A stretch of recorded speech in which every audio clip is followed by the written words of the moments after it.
What if the secret to understanding modern politics, modern leadership, and modern collapse wasn't hiding in a tweet thread or a podcast episode, but in the life of a man who died over 2,000 years ago, specifically because he refused to bend?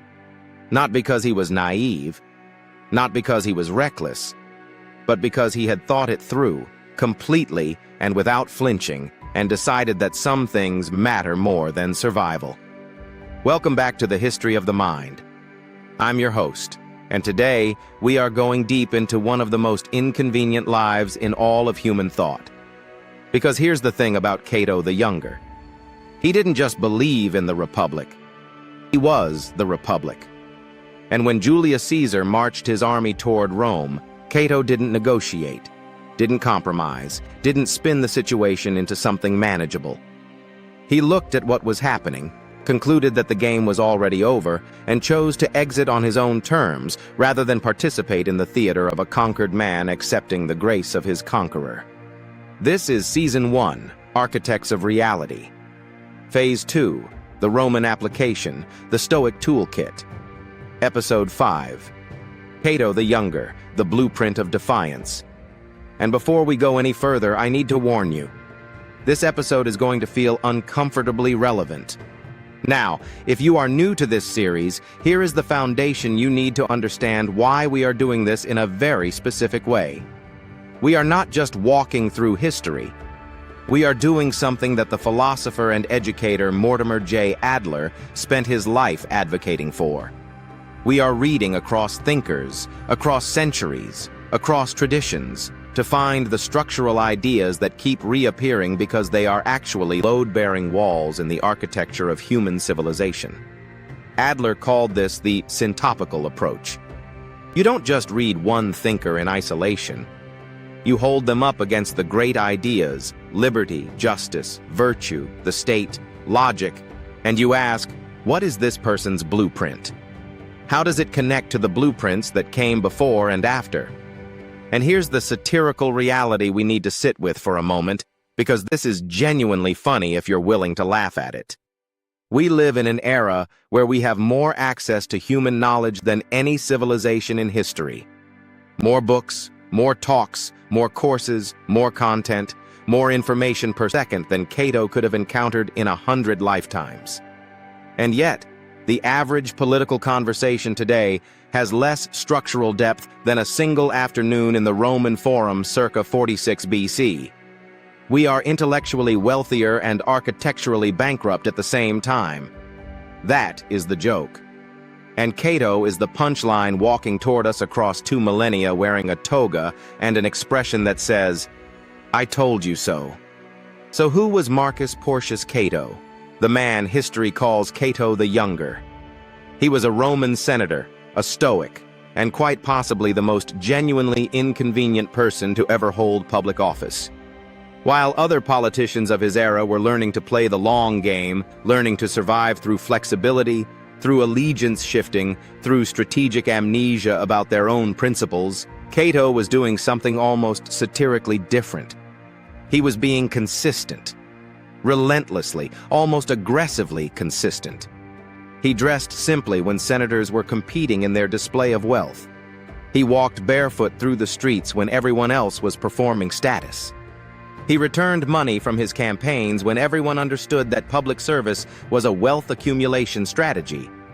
He was, in the most literal sense, the person who refused to read the room because he had already decided that the room was wrong. And here is where the Stoic Toolkit comes in, because this is phase 2 of our series for a reason. The early Stoics, the Greek founders of the school, were building the philosophical framework. But the Romans, and Cato specifically, were running the field test. They were applying Stoicism not in a garden or a lecture hall, but in the Senate, in civil war, in the actual collapse of a governing structure. If the Greeks built the engine, Cato drove it off a cliff on purpose to prove it worked.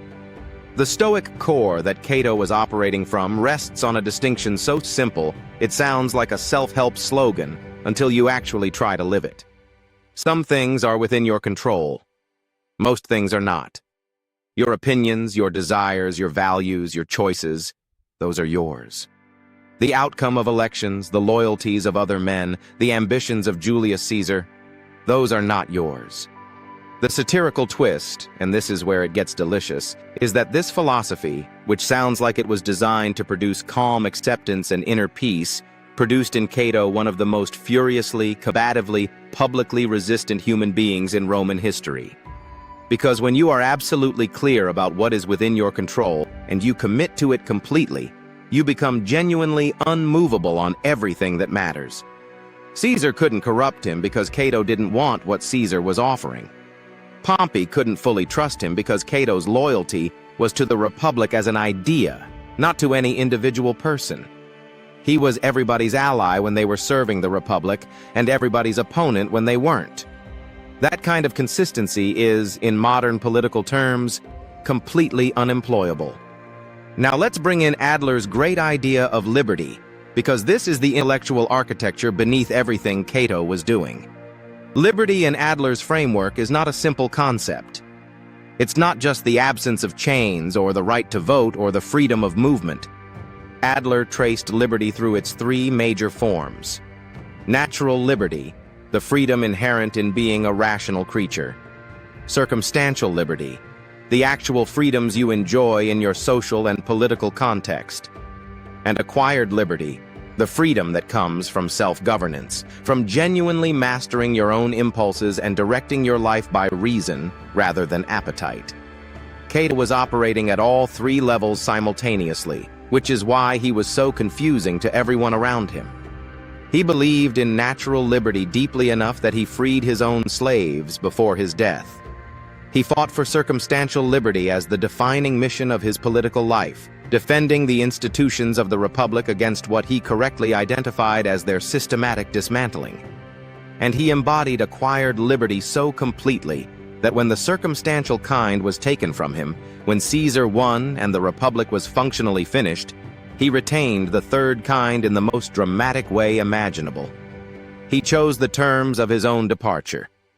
And here is where the great satirical tension of Cato's life meets Adler's most difficult question.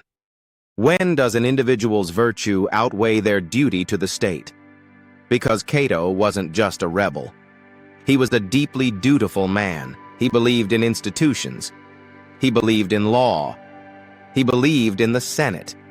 But he had worked out, through Stoic logic and the great idea of liberty, that a state which no longer embodies the principles it was built to protect is not actually the state anymore. It's a costume the state used to wear, now draped over something entirely different. And your duty is not to the costume. Your duty is to the principle. The satirical modern read of this is that we now live in a world full of people who will defend the costume enthusiastically, while the principle has long since left the building. Cato would find this both deeply familiar and deeply exhausting. So what is the blueprint? What is the intellectual architecture that Cato's life actually gives us? First, know your non-negotiables before you enter any arena. Cato had done the philosophical work before he needed it. He wasn't inventing his principles under pressure. He was applying them. Second, the Stoic distinction between what is yours and what is not yours is not a philosophy of passivity. It is a philosophy of strategic focus. You fight with everything you have for what is within your domain. You accept, without self-destruction, what falls outside of it. Third, and this is the one that modern institutions find most disturbing, genuine virtue and institutional loyalty are not the same thing. Sometimes they align. Sometimes they don't. The uncompromising mind has to know the difference and act accordingly even when it is extraordinarily costly. The blueprint of Defiance is not about being difficult. It is about being architecturally sound when everything around you is deliberately cutting corners. The reason Cato the Younger still matters, the reason we are spending an entire episode inside his life, is not because Defiance is always correct. It's because the capacity for principled defiance requires an intellectual foundation that almost nobody bothers to build before they need it. Adler gave us the great ideas as a structural language for examining reality. The Stoics gave us the toolkit for living inside that reality without being destroyed by it. Cato gave us the field test. And the field test result is this: a person who has genuinely done the philosophical work, who knows what they value and why, who understands liberty not as a convenience but as an architecture, that person cannot be bought, cannot be easily corrupted, and will be, in any era, the most inconvenient person in the room. Next episode, we will be moving into Marcus Aurelius, the emperor who tried to run the most powerful empire in the world from inside a Stoic framework. Same toolkit, completely different application, and a set of contradictions that will keep us busy for an hour. If this episode moved something in your thinking, if you heard Cato's story and felt the uncomfortable recognition of something that is currently missing, do me a favor. Like this video so the algorithm understands that people actually want depth. Subscribe so you don't miss where this series goes next. Drop a comment below telling me which part of Cato's blueprint you think is most urgently missing from modern life, because I genuinely want to read your thoughts. And share this with someone who you think has been waiting for exactly this kind of conversation without knowing it. The history of the mind continues, and it needs people who are willing to build.